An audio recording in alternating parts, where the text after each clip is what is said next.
Hey, good afternoon, everyone. I'm Dr. Alana with Pediatrics. And as promised, today we have a special guest. Yay! It's Joanna Clark with Blissful Baby Sleep Coaching. And she is an expert on everything related to sleep, from little babies all the way through teenagers and adults. And so I'm sure the parents who are overtired will get a lot out of this talk. Um, so I was going to tell you a little bit about Joanna because no one likes to talk about themselves, I find. So Joanna has been teaching parents how to get their kids back to sleep for over 10 years and has helped over 1,000 families. So that's a ton of families, and that's a lot of experience. And that's why I sometimes send patients to her. And then I always, whenever I have a question, I get a hold of Joanna and ask her for some good advice. But she's been working with parents who are having problems with bedtimes, getting peaceful nights, reliable naps, and then confident parenting. And the whole idea is to have a well-rested, peaceful family life. So Yes. thank you for coming. Very happy to have you. We have a lot of questions today, and today's topic is called Back to School, Back to Sleep. And so we're really focused on the preschoolers all the way through like elementary age, because the kids who I call are going to Zoom school, who've been staying up all night. If that's your situation, that was our situation at home as well. And so we need some good advice on getting them back to sleep. And one thing I talked to Joanna about, and one reason that really I wanted to do this talk was I don't think that parents understand all of the implications of their children when they're not sleeping properly. And so studies have come out, they're very clear. Sleep is an incredible important time. It's when your brain rests. It's when you rest. I mean, I know if I don't get a good night's sleep, you can tell, that's the whole you woke up on the wrong side of the bed scenario. Yes. And that's true for children as well. So surely you've noticed that if your child gets a good night's sleep, then they're much more pleasant the next day. And then if they haven't had a good night's sleep, they're kind of little monsters. So it turns out that's very true. And so to back it up, several studies have been done. One was just published. And so, for example, this was in the Journal of Child Psychology and Psychiatry. They looked at 53 children from 7 to 11 years of age over a week period. And they had them get a good night's sleep, and then they did something to restrict their sleep. I almost don't want to know what they did. But what they saw was clear changes in their experiences and how they regulate and express their emotion, these children. And so even with just having one night bad sleep, there was a clear change in their behavior. So you can imagine if that's happening over and over and over and over again, you really get behind and, you're sleep deprived. Anyone who's been through college probably remembers this. In med school, we had complete sleep deprivation in residency. And so it gets to you. But they've also looked at children who have anxiety and who have depression. And one of the other things they've been able to clearly show is that some of these children exhibit a lot of problems falling asleep, staying asleep, having problems with frequent nighttime wakings, a very short sleep latency. And so one of the things I always remind parents is if one of your complaints about your children is sleep, sleep, sleep, they can't go to sleep, they have a hard time falling asleep, and so forth, in the back of our minds, we're also saying, is this a child who maybe is exhibiting some anxiety or some depression? And there's a little bit more to the story. I mean, obviously, good night's sleep is important, but sometimes it also is a trigger for us to say, is there something else going on that's making them have a hard time going to sleep? So to that end, that was some of the medical reasons, and there's many more, but I did want to highlight and just, discuss it. So now that school's starting, it's definitely a bit of a hot topic. And so since Joanna's agreed to this interview, thank her ahead of time, I have a nice list of questions to ask her. So first of all, thank you for coming. And is there anything that you would add to that before we get started?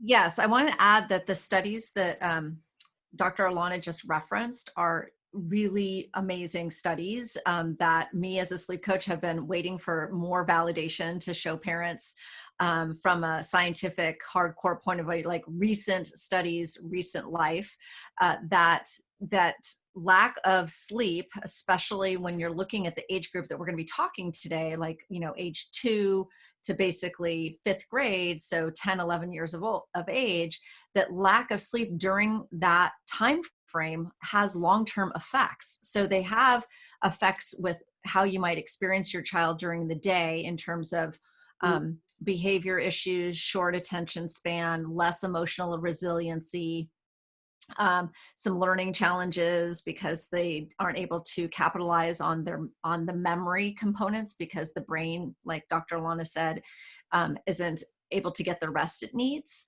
And so all of that sleep debt not only has immediate effects in your day-to-day experience with your child during that age and stage, but then that sleep debt carries forward into the teenage years, and we start to see some mental health components, etc. So we say this not to scare anybody. I feel like knowledge is power. And what I love about being in this field of sleep is there's so many new studies going on all the time that are giving us more information so that we can do better with this very important part of our life.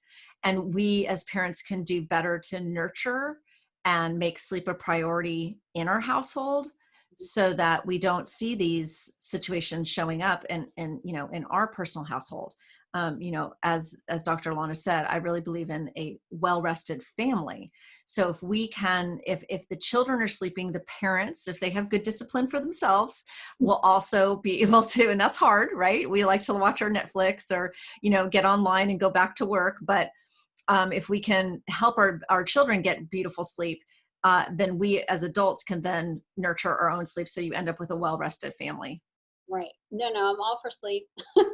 I mean, the analogy I give is that when you exercise, the gains are from the recovery, not necessarily from doing the exercise. And the same is true for your brain. And so for these kids, and I definitely agree, every time someone comes in and they have this litany of complaints, I'm like, how are you sleeping? Because it plays such a crucial role in how you behave and even your health, your regular health and your mental health. So it ties in. So it's super important to rest the brain. Goodness, lots of sleep, and so we'll find out how much to sleep. So I'm going to ask you a series of questions. So I wanted to start with preschoolers. So maybe what are some sleep expectations for preschoolers? Okay, so preschoolers, the age that we're talking about is, essentially 2 to 4 years of age, or 2 to 5, really, because depending on when your child might start kindergarten. And a typical preschooler definitely needs a nap. Okay, so let's talk about naps for just 1 second, because this is super important. Most children will grow out of naps around age 3 to 3.5. Mm-hmm. And I know some of the parents out there are going, what? My 2-year-old's not taking a nap anymore. The sleep expectation is that a child that is under 4 is most likely still taking a nap. And they're taking a nap that is 45 minutes to an hour and a half per day. Mm-hmm. And they're also going to be doing about 10.5 hours of uninterrupted sleep at night. And if your child has grown out of a nap, or you have created the environment where you're no longer offering the nap, then it's really important to recognize that children this age absolutely need a rest period in the middle of the day, a minimum of 45 minutes where they are alone and having a time to rejuvenate. So that typically does not mean with a tablet. It literally means that they might be in their room playing quietly. They might be doing some crafts. They might be listening to a book on tape, which is an amazing alternative to watching TV. But the key thing is that rest period needs to really take place in the middle of the day. You don't ever, all of you probably know this already, but you typically do not want to have any kind of screen time 2 hours before the onset of sleep at bedtime for your children. And we will be talking about why that is, but let me just mention that now. And then for 4-year-olds to and up, typically they're doing, 11.5 hours at night. So if you think about it, when they drop their nap, that 45 minutes to 1.5 hours, when they drop that nap around, 3.5 or 4, then that sleep expectation moves to the nighttime shift, and they're going to be sleeping. The expectation is 11.5 hours of uninterrupted nighttime sleep. So I want everyone to know that's possible. And everyone should know that's amazing because that means you have 11 and a half hours of potentially uninterrupted anything. Absolutely. Absolutely. It's just free time. Free time. Yeah. I mean, Yes. I mean, yeah, and I definitely see parents, first time parents especially, where it's very challenging and they never got into a routine. And so they always, and now they have a toddler who's wide awake or wakes up still 3 or 4 times at night. And so this parent's never getting adequate sleep either. So I think when parents realize the beauty, so I'll tell all of you parents, the beauty of your child sleeping all night for 11 and a half hours. I mean, you have 11 and a half hours to do whatever you want peacefully. And that's priceless. priceless. And those parents Priceless. honestly are the happiest. I can always tell parents who sleep all night, whose kids sleep all night, because they literally have a spring in their step and they're happy. And you're like, this is how you end up having 4 kids. Yeah, exactly. Exactly. Yes. So again, when referencing sleep expectations, I always like to say that if you were to open up the Academy of Pediatrics and you were to look at the age and stage of your child, what is the recommended? These are the figures that we are stating. Now, the other thing I want to say is that a child may deviate on an hour on the front or back end of that. But the most important thing you need to know is that if you go more than an hour on the front or back end of that sleep expectation as a parent, then you will run into problems with your child having sleep struggles. So as Dr. Alana said, sleep struggles, we define them as, difficulty falling asleep. So at the onset of sleep, difficulty falling asleep, multiple arousals in the middle of the night, early rising, which is waking up between 4 and 6 a.m. and being extremely restless or not being able to go back to sleep at all, etc. So when a family is too far off of what is expected, then there's huge consequences to that. Not only the consequences that we just mentioned in the studies in terms of like behavior, learning, etc., but you as the parent are going to then have more sleep struggles because you've deviated too far outside the normal circadian rhythm of the child at the age and stage that we're referencing. And, I always like to say, like, let's align with Mother Nature. Like, she's our friend. And if, and if life gets easier because we've aligned with our child's natural circadian rhythm, why would we not do that? Right. And so it's just so important. So you're probably thinking, okay, well, how do I need to do the math on this? Well, if you know that you need to take your child to daycare and you need to be on the road by 8 a.m. and you know that you have a 3-year-old that needs 10 and a half hours daytime sleep, just work backwards and know that they have to be asleep by that time, so that the time from the time they're asleep to the time you have to physically wake them up, that's their 10.5 hour stretch. Right. So that's how you can kind of start maneuvering the opportunity for a really good schedule for your child to meet those circadian rhythms. Right. Okay. Perfect. What about sleep expectations for elementary kids? So if the kiddos who are preschoolers are aiming is 11 and a half hours a day, basically, Yep. or what about once they're in school? Okay. So 5-year-olds typically 11 hours at night, and sometimes they're still doing a rest period. So again, if you have a kindergartner, you might want to still consider that downtime for them. Super important for them to recalibrate without all the physical stimulation. By the time they're 6, they're doing 10 and 3 1/4 nighttime sleep. And between the ages of 6 and 9 years of age, they're doing 9 to 10 hours of nighttime sleep, uninterrupted. Okay. So that's important because a lot of kids with Zoom school, especially if they had electronics, they might have been going to bed at 10 a.m. Or 10 p.m. and either waking up way too early or they were staying up till like midnight. Yes. You'd be surprised. It wasn't just the teenagers who were staying up all night long. Okay, now what about sleep windows? So one thing I always tell parents is that everyone has their own sleep window, and if you miss it, you're in trouble. So the way I tell them is the minute you yawn, you have like 30 minutes Yes. to kind of get into bed. The problem is that only happens when I'm at a restaurant, and so for parents, that might happen while they're at dinner. And so how important is the sleep window and what are the consequences of missing your sleep window. Okay. And I have a little diagram that I'm going to reference, but let me just give a little background first. So there are two hormones that regulate sleep. There's melatonin, which is your drowsy hormone, and there's cortisol, which is your wakefulness hormone. And when a sleep cycle is coming, so we're just going to use it, bedtime is the most obvious one. When a sleep cycle is coming, melatonin, the drowsy hormone, comes on board and starts working its magic so that your child and yourself as well will start to feel what we call aptly drowsy. And when we're aptly drowsy, it becomes a lot easier to go to sleep, as in fall into the sleep cycle.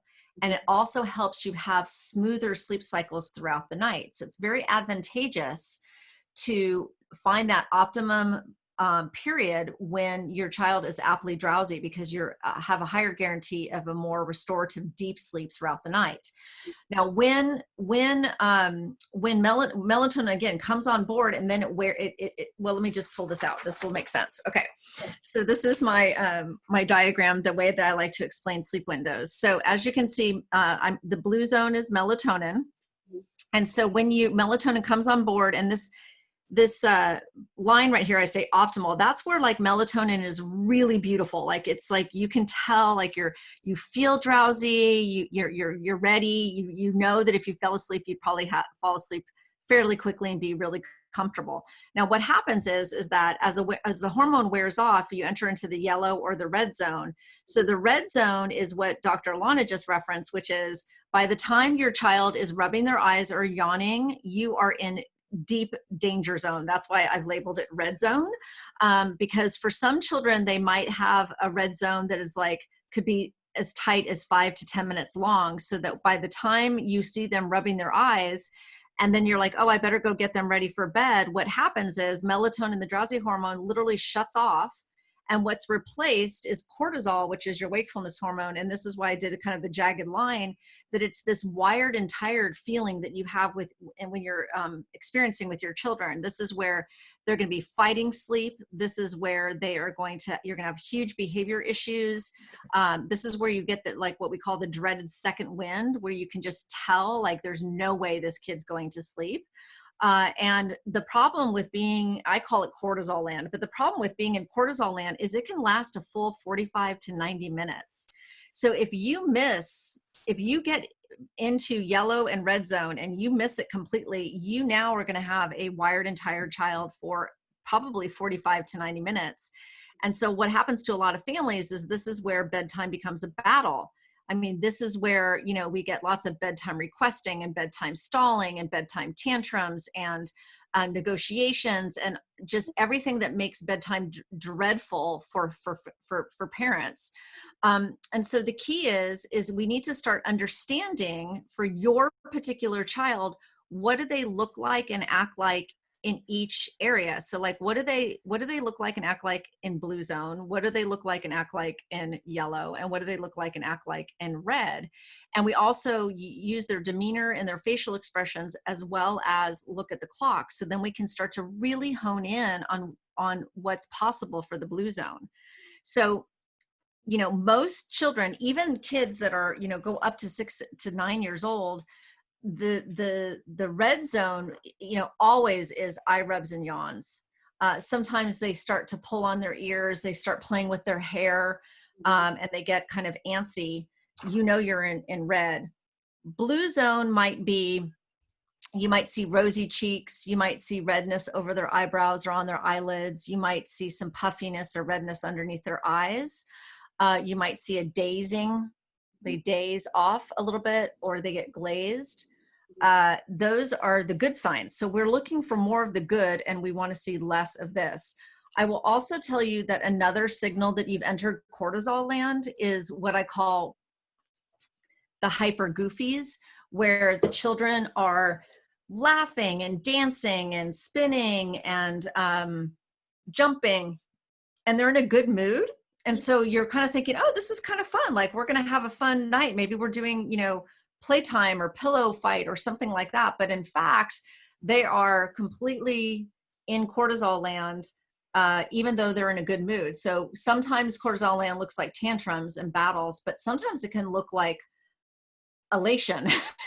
And so a lot of times families get really confused about a child's bedtime because they might have a child in this state of elation. And so this is just such an important thing to start to notice and observe for your child, so that you can work backwards again to get in rhythm with the circadian rhythms to get a better restorative sleep. Right. That helps a lot because a lot of parents ask about giving melatonin. And I'm like, well, unfortunately, the way melatonin works is like if you say as an adult you decide to take melatonin, you kind of need to be in bed with the lights off, the little night pillow or whatever you use before you, and then take it. And the minute you take it, close your eyes because you'll miss the window. So even just taking it. But if we all would just pay attention to our own sleep cues anyway, we wouldn't really need to take it. Exactly. So what she just described though with the melatonin going down and then the overwired up, parents, and myself included, experience that all the time. I Hmm. know that for me personally, if I am in the middle of something and I can tell I'm tired, but something keeps me from going straight to bed because it's only like 9:30, and it's so hard because you want to get like every minute out of every day. And 9:30 going to bed for me is just kind of painfully early, even though I wake up early, and so I will miss it. And it's so true.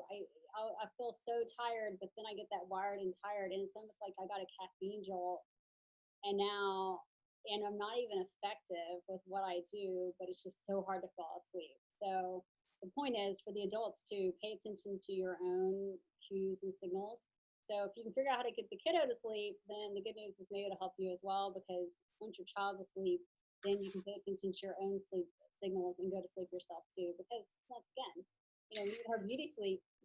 Yes. And the other thing I will just add with the sleep window, because a lot of families will say to me, well, Joanna, I was looking for my child's sleep cues and I'm just not seeing them. I mean, I literally can't figure this out. I just can't see it. And so I want to mention, this is true even for us, but definitely true for children, is sometimes you won't see or feel the sleep cues unless you're in a dimly lit room, and there's been some quiet time. So what I always recommend to families who are having a difficulty understanding what their child's sleep cues are is we start really, really slowing down the household, as early as, well, if it's a younger child, if it's a 3 and 4 year old and 5 year old, we might be start slowing down the household by 6, and making sure that the TV's not on and we're not doing, a FaceTime with the grandparents, and maybe we're wrapping up dinner and then going into some quiet play before going and then going into the bath, and always going from bath and entering into a dimly lit room.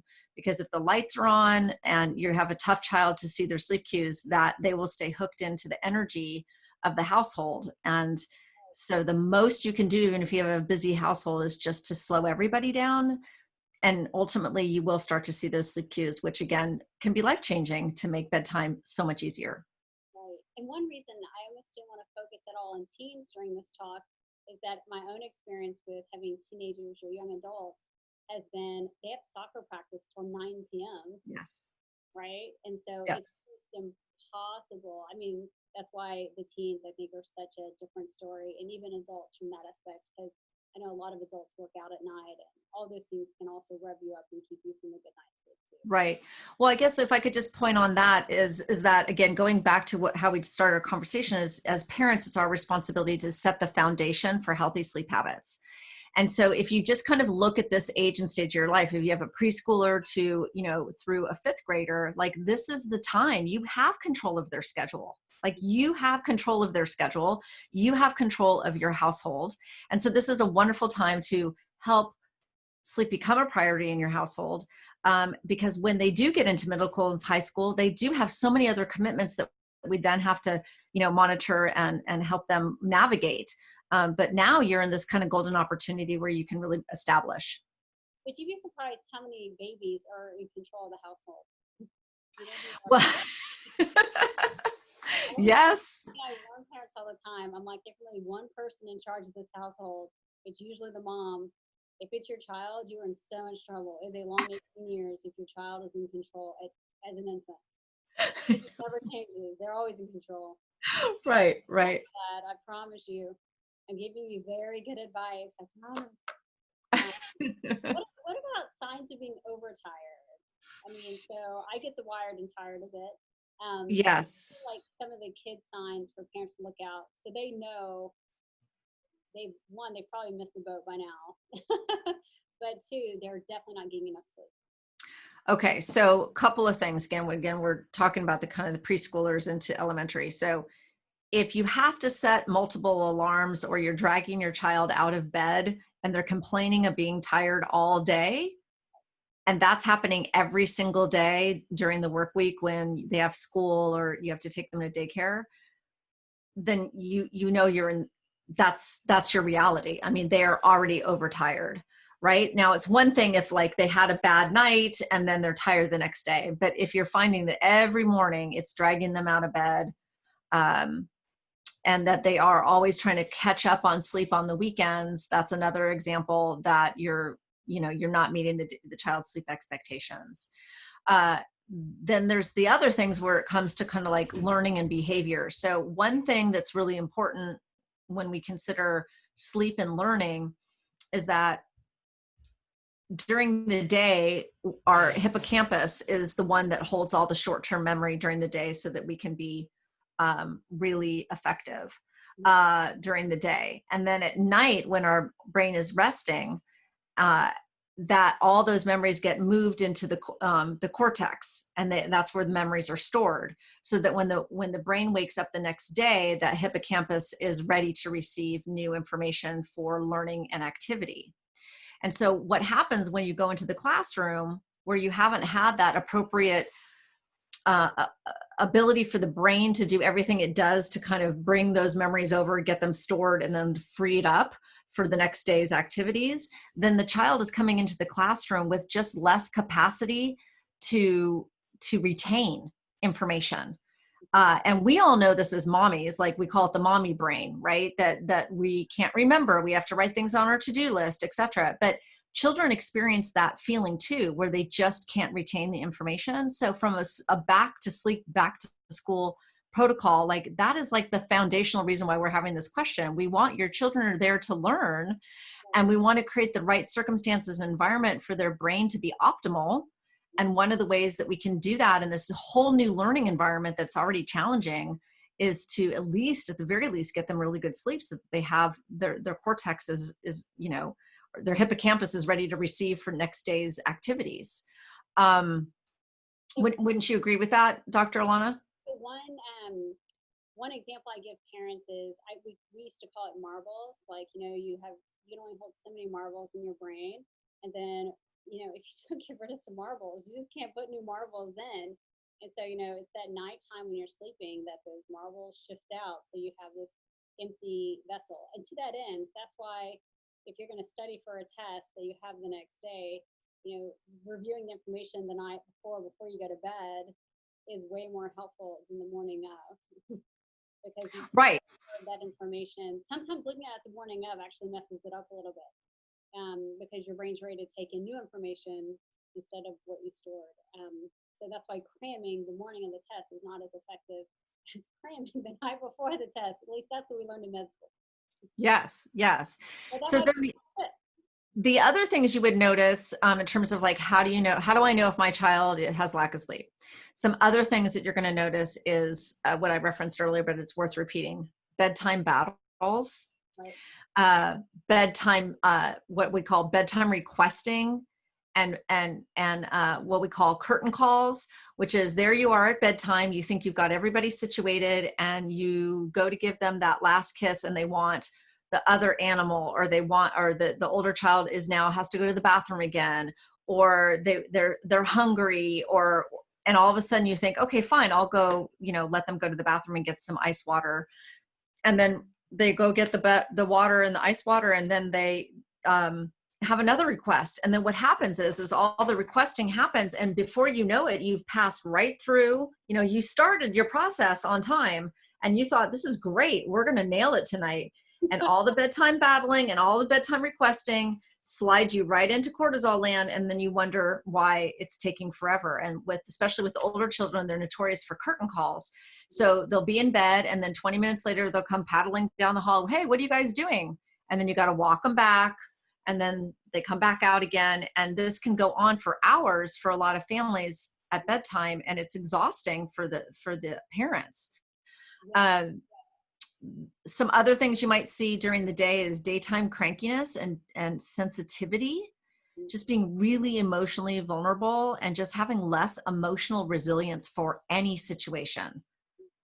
Now, unfortunately, our children right now aren't able to do as much socializing as they normally would, which is really too bad, because you will know beyond a shadow of a doubt if your child is overtired when you can see them in a social environment and they have very little emotional resiliency to manage the social interactions.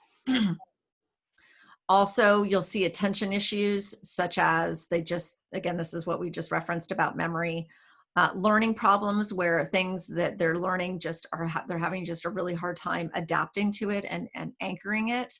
And again, Zoom school, it's going to be hard for us as parents to really understand. Is it the Zoom school environment that's making it hard for them to learn, understand, and retain? Or is it that my child's overtired?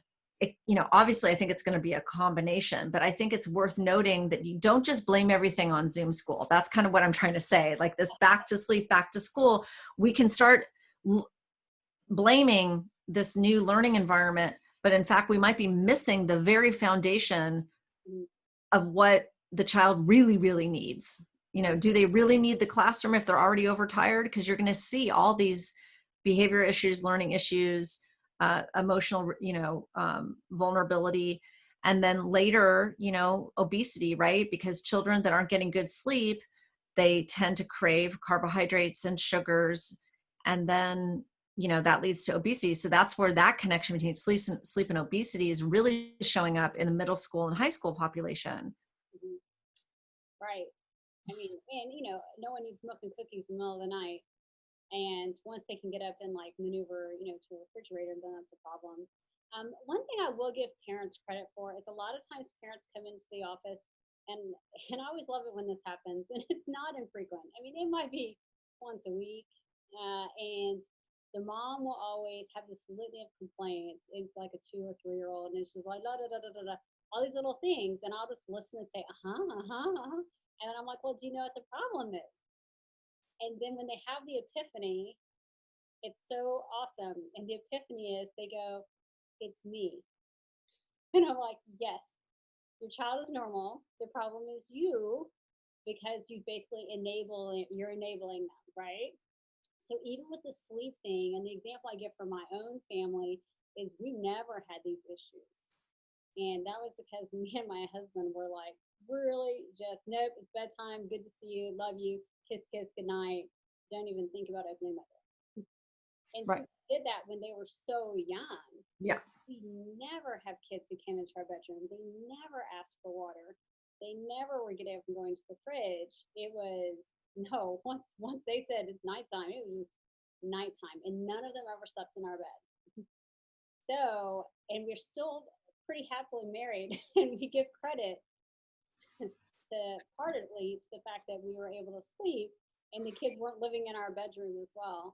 And so I do encourage parents to really pay attention, because this is really good advice. And I know it seems hard, and that's why, Joanna, who doesn't do the cried out method, no, it gives right, you ways to help your children get back on track with sleep. It's so important, and you'll be a million times happier. I will promise you that. So what about negative effects of the lack of sleep? Like, obviously, I can't think of any positive benefits to lack of sleep. So there's a That's true. Saying it that way is actually a bit of a wake-up call. You're like, I can't think of a single reason why being awake all night is beneficial. So obviously, all the list of the negative effects, and there's probably too many to name, but we'll list some of them. And you kind of covered them with the attention, behavior, obesity, all of that. And then we discussed like the mental health and and kind of how that ties in. So you probably kind of already answered that question. Yeah. So I would just, again, I think it's such a great way to inverse it, right? It's if you're not, we know, unfortunately, that if we don't sleep, these are all these things that can happen, and they have repercussions, and we're finding through the sleep science and the studies that can have long-term repercussions.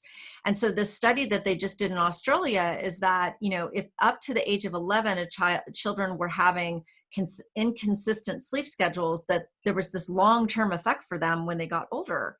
And that is, again, we don't want that, which is why we want to start making sleep a priority in our household for optimum learning, for optimal emotional resilience, to make the household run efficiently, so that then so that adults can have time for themselves or time as a couple after the children are asleep. And I say to my families that I work with, there's nothing more beautiful than a quiet household in the evening, and nothing more beautiful than nap time in the middle of the day when it's a quiet household. Because as adults, when you're caretaking children, there is no time for yourself. And we as adults need time for ourselves or each other as a couple. And one of the ways that we can nurture that is to make sure our children are getting good sleep, so then we can go and take better care of ourselves and our relationships outside of our caretaking responsibilities. Right. My favorite part of the day is when I'm alone. Yes. I mean, I know that sounds horrible, but No. I just cherish, 5 or 6 a.m. working out because no one's bothering me. Yes. Sun goes off. I talk to mothers very candidly every single day. So I've been a gentle sleep coach for 10 years. I have talked to thousands and thousands and thousands of parents whose children are having sleep struggles, and no one's getting any sleep. The child's not getting sleep. The parents aren't getting sleep. There's typically marital discord because they're arguing about how to handle the sleep situation. And the mothers will say to me in their most vulnerable state,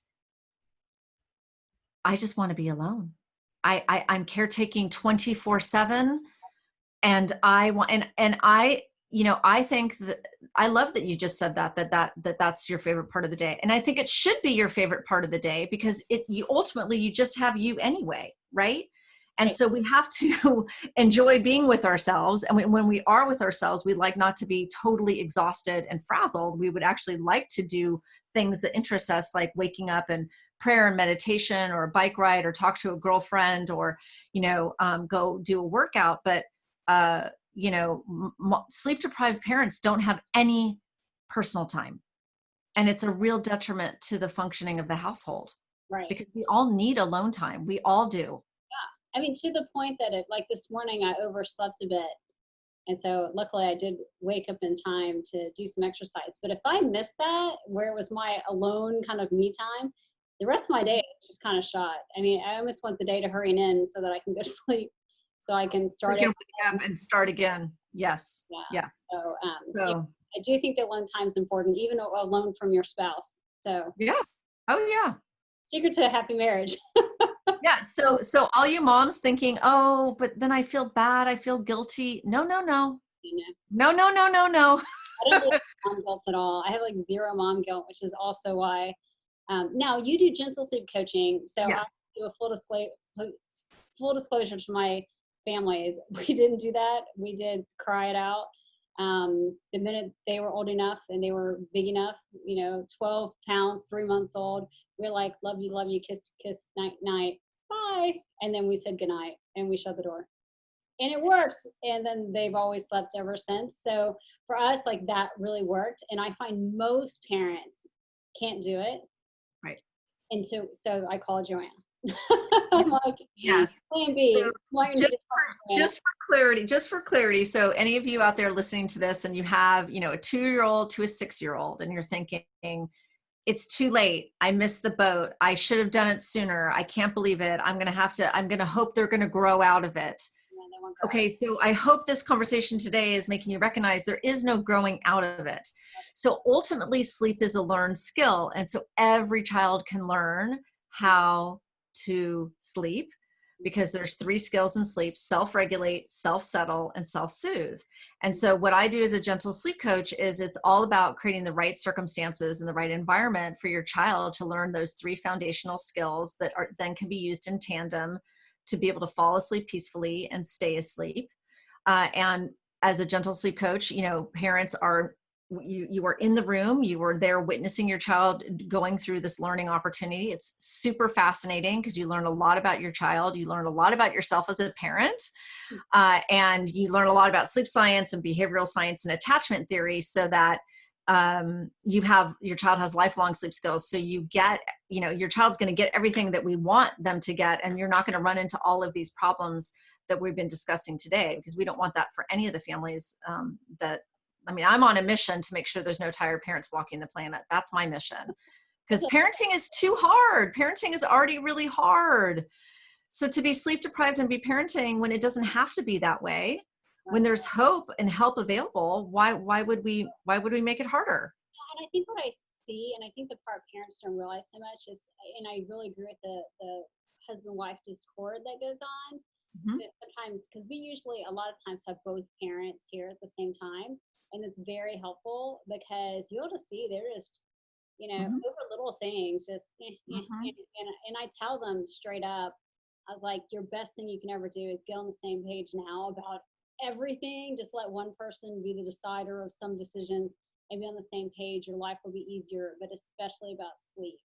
Mm-hmm. There's always one parent who's like, oh no, I'll go to them and if they want to come out and be with me, that's fine. And the other parent's like, I've got to get to sleep. And so they're just bumping heads so hard.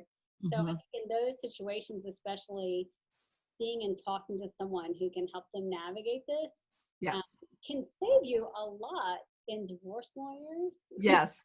therapists. I don't know, sometimes I kind of joke, I feel like I'm also a marriage therapist, but it can really save you, because having that information and knowing and having a plan and sticking to it, but having someone else tell you what the plan is, Yes. sometimes that's easier. You know, it's like following doctor's orders. Yes, yes, and it's very collaborative, right? So because as I always say to my the clients I work with, like, a sleep plan is only as good as both of you agree to, and that the logistics of the household can support it with consistency, so that we can build that environment for the child to learn their sleep skills consistently over a period of 2, 3, 4 weeks, depending on how old the child is and what the nature of the sleep struggles are, so that they get to, from, you know, a learning process until they get to mastery, because we're looking for mastery of sleep skills, right? And so those families just literally go through a family sleep transformation, where not only do they get their wish list, which is the child sleeping through the night and they understand their sleep windows and the child has more independence, but then they themselves as parents start to have this whole new appreciation for working together as a team through a problem that was really difficult and was stressing the family in a variety of ways, kind of emotionally, professionally. Like, lots of career women are like, I'm risking, you know, my career right now because I'm walking into these meetings sleep deprived, you know. So it's just super important. Yeah, it is. But you know, it's interesting. It's the same exact strategy for everything you deal with kids, whether it's diet and, you know, what school they're going to, or homework time, or whatever it is. Like, both parents being on the same page, saying the same thing, and being consistent. Potty training, potty training, potty Yes. training. Yes. I mean, it takes both parents, everyone on board, here's the plan, and actually carrying out the plan. Which Right. is why I also tell parents, if you ever threaten your child with like a consequence, you better carry through with it, Yes. or they will walk over you the rest of your life. Right. Exactly. So, but that consistency, and, you know, so when, you know, I've been married almost 20 years, when people ask, how'd you stay married so long? Because, you know, it's a long time. I'm like, oh yeah, we never fought over these things.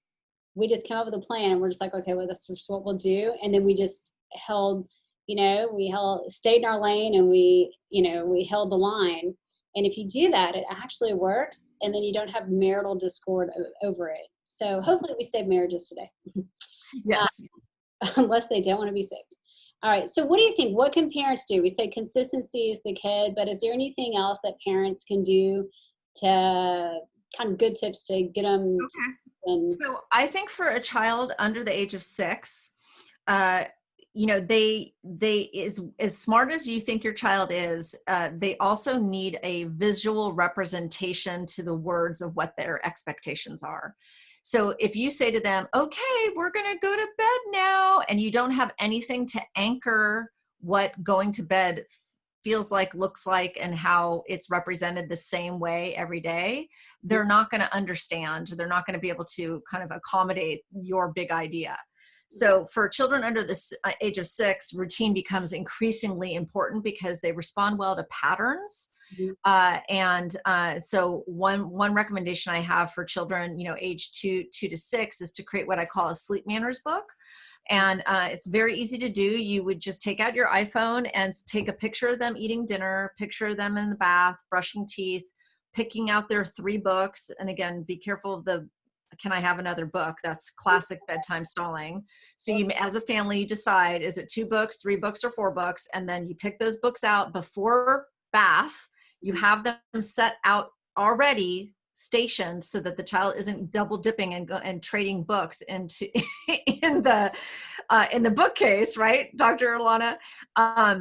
And you take pictures of the child going through kind of each sequence of events going into bedtime, right down to where they're in their crib or in their bed, and they have whatever they need, their stuffed animal, their water, like, again, depending if they're in a big boy bed or in a crib. And you print out the pictures, and then you actually write the sleep manner.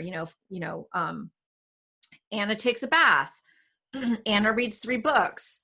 Anna gets 1 kiss, 1 hug, and 1 song. And you start during the daytime when they're not hungry or tired. You sit down with them and you review the book multiple times.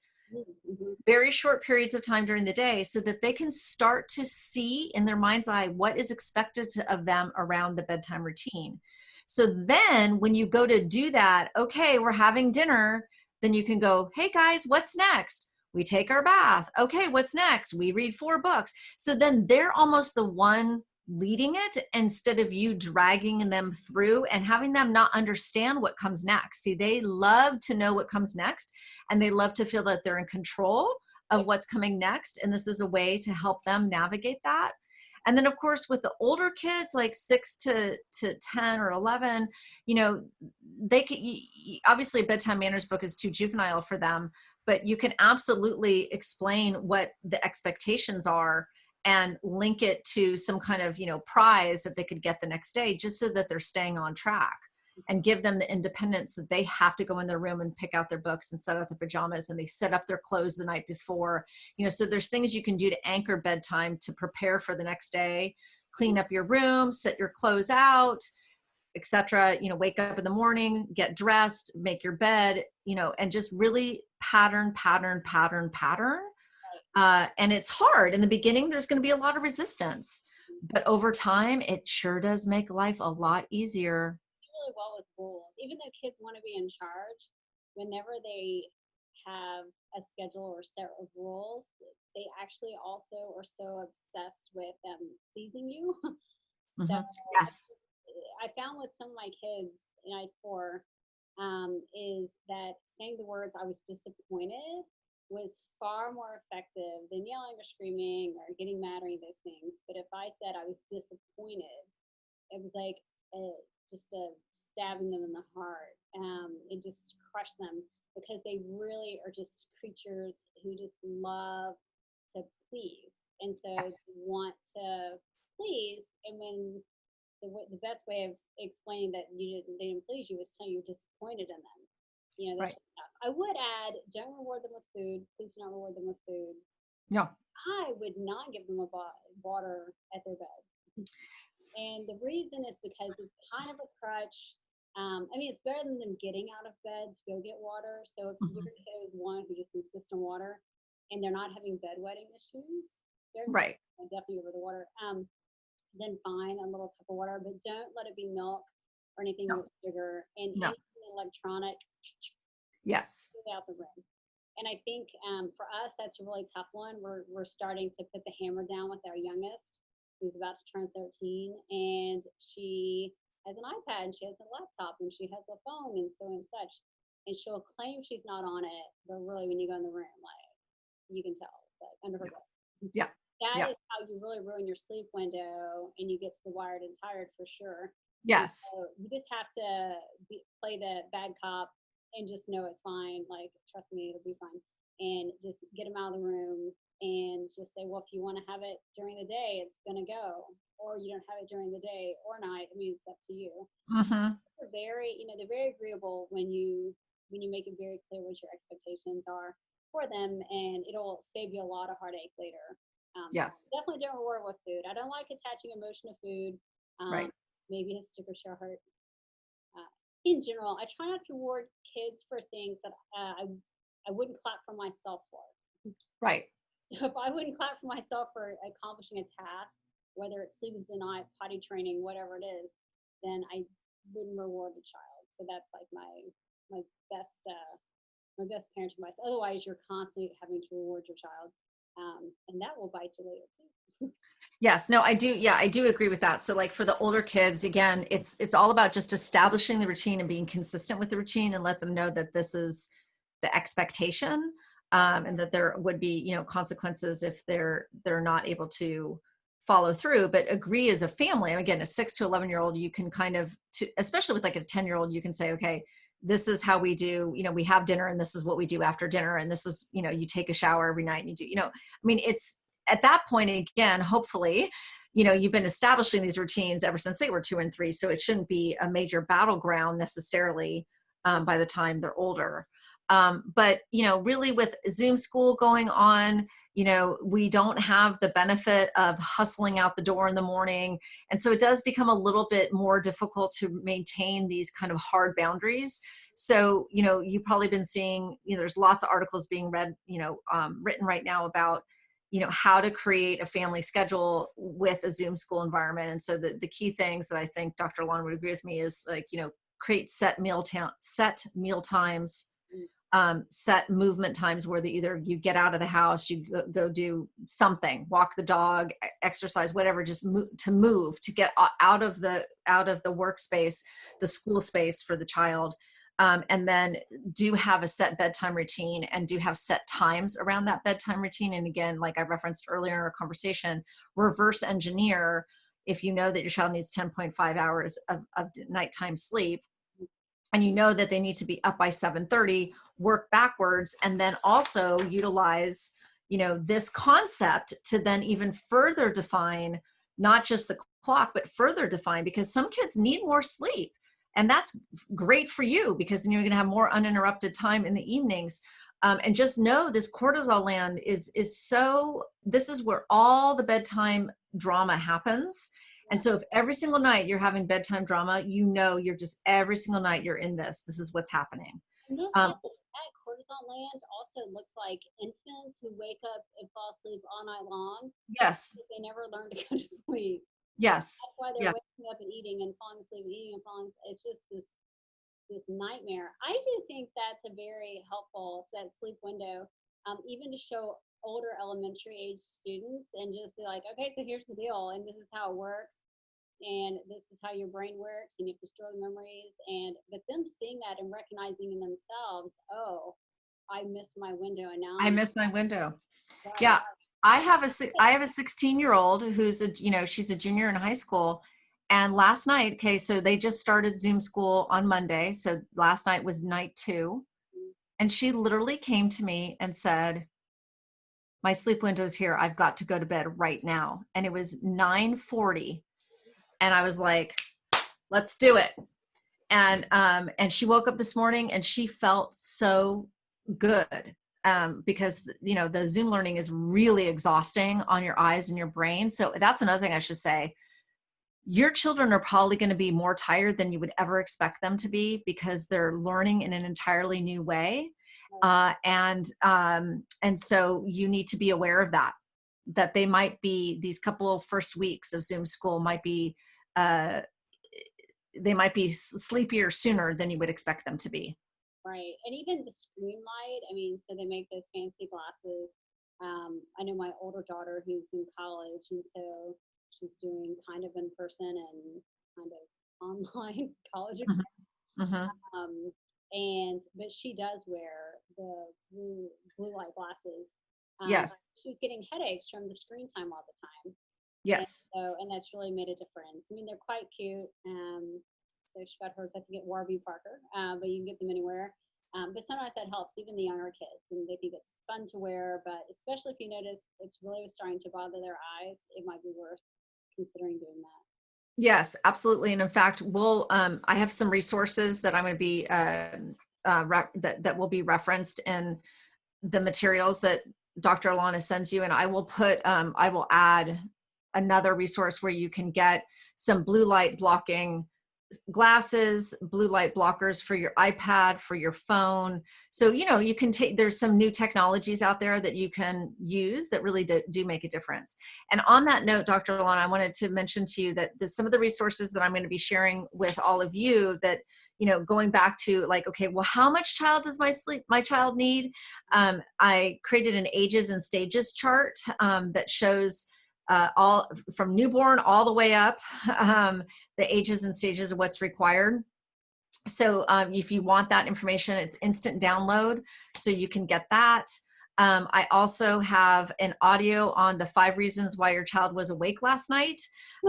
And that is a great like overview, 5 points that you need to be like taking a deeper look at. Because if ultimately what you're realizing is that, okay, look, my child, not only do they have bad sleep, but the reason they have bad sleep is because too many things have to be done to and for them in order to go to sleep at the onset of sleep or go back to sleep in the middle of the night. Then we're looking at an entirely different situation, that your child has a whole bunch of negative sleep associations, also known as sleep crutches.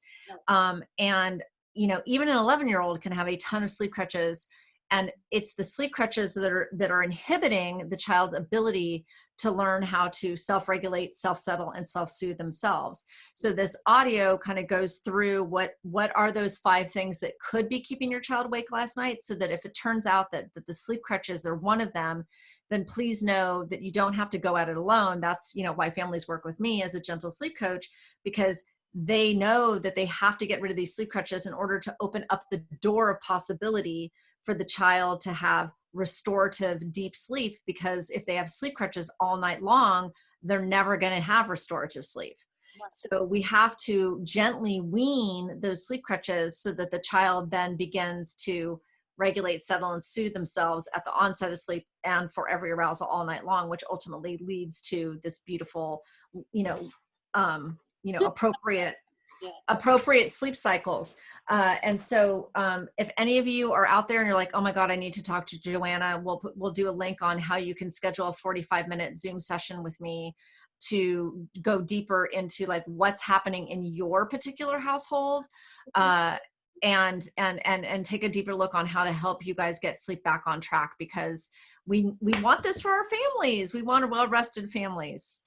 Yes, and so I've always felt fortunate. I never had this problem, but I always said it was because from go, we had a plan and we stuck to the plan and we didn't deviate, and everyone sleeps, and it is life changing, and that's how you end up with 4 kids. Yes, yes.